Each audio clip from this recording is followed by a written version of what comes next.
Nonce Mimless. Yes. Burgh Vivant welcomes you back with open arms. Aww. How late do we stay open for I you? know. 24/7.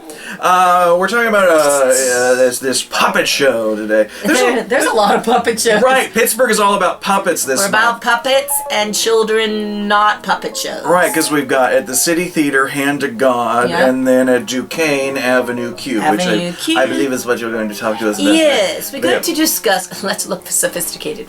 We're going to Is this discuss- sophisticated, swilling down vodka? Yes. If it is, then I'm the Queen of England. I didn't swill because I wouldn't be able to talk. We're going to discuss Avenue Q at Duquesne University. It runs through, I believe, October 9th. It is a lovely production. This is only the second time I've seen this show and found more interesting, exciting things this time around. A very different show. A lot of laughter where there wasn't laughter when I saw it before, so that was really fun. It is a puppet show. You lose your ability to watch the actors and you start watching the puppets, which is very cool. That's a good sign in puppetry in general. Yeah, I think. even the actors, when they were talking to one of the puppet characters, looked at the puppet. So it was a very cool, it's a very cool experience. Yes, it's a little raunchy and provocative and not for the politically correct people to see. It's very not politically correct. In fact, it says that in the director's notes. If you're looking for political correctness, set that aside this evening and just enjoy being... And what a great season to set aside political anything. I was waiting to see a Trump or Hillary joke thrown in, but thank goodness Lord, that wasn't there. So it's basically the story of Princeton, who moves to Avenue Q, and all the characters he meets there. The landlord, or super of the block, bunch of the buildings, is Gary Coleman, and he's an actual, she is played by she's an actual person. Most of the other characters are puppets.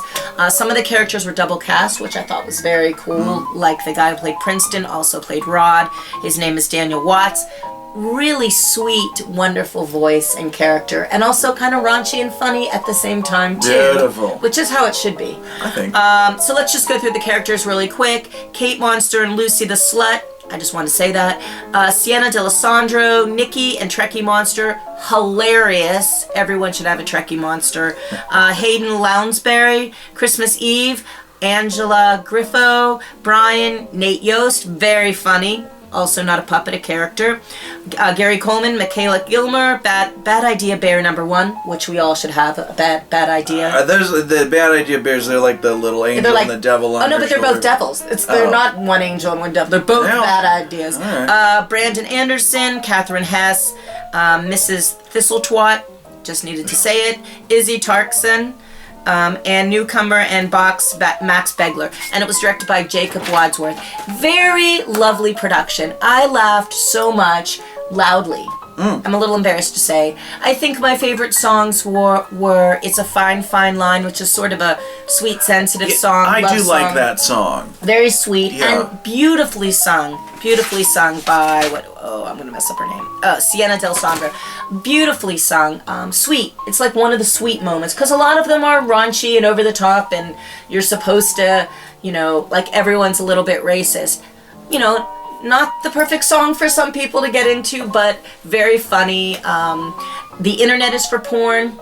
Probably my second favorite song. Now we need to specify for those who haven't seen. These are names of songs. These are names of aren't songs. Statements no. that you're making. These are names of songs. The Internet is for Porn because everyone's a racist. everyone's a little bit racist. Right. Is a song. These are not Nancy Mimless's These are opinions, not nor the opinions of Burgh Vivant. No. They are simply titles of... They are songs in Avenue Q. Let's make a disclaimer. Songs in Avenue Q. Everyone's a little bit racist. It's a fine, fine line. Yeah. The Internet is for Porn. Not my personal choices, just the names of the songs.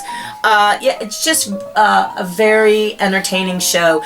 And I think what was interesting was this time there was a very mixed age group of people. When I saw it last year, it was a lot of college students and young people. Because it's really about the struggle when you get out of college and you're ready and you think the world is yours, and then reality strikes. Oh, wait, I have to pay my apartment bill, I have to pay my credit cards, I have to pay my loans. Yeah. So this is kind of like wake-up call in the real world. for everything the real world entails. And there's a couple really raunchy songs which I won't go into because this might be a PG audience. So there's it's Sesame Street on LSD, clearly, but very funny and consistently fun and entertaining from beginning to end. Avenue Q. So like Pittsburgh's Avenue Q, I think essentially is like the Mexican War Street. Yeah. Like you could A little bit of everything. This could all unfold over Yeah. there.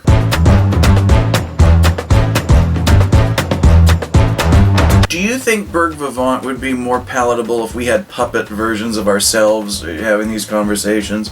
I think it'd Do you think be more exciting. people would watch? What Muppet do you associate with most? What is your Muppet spirit animal? Well, I'd like to say, I don't know, it's probably between Animal and the girl with the big lips. Janice! Who's always like, For sure, really? Oh my really? gosh, you're totally Janice. Yeah.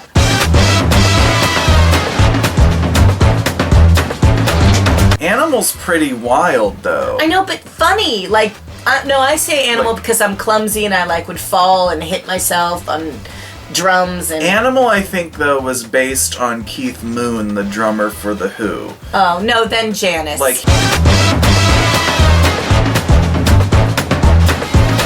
Hey, I just want to say this is a pretty sturdy program here. It is. It's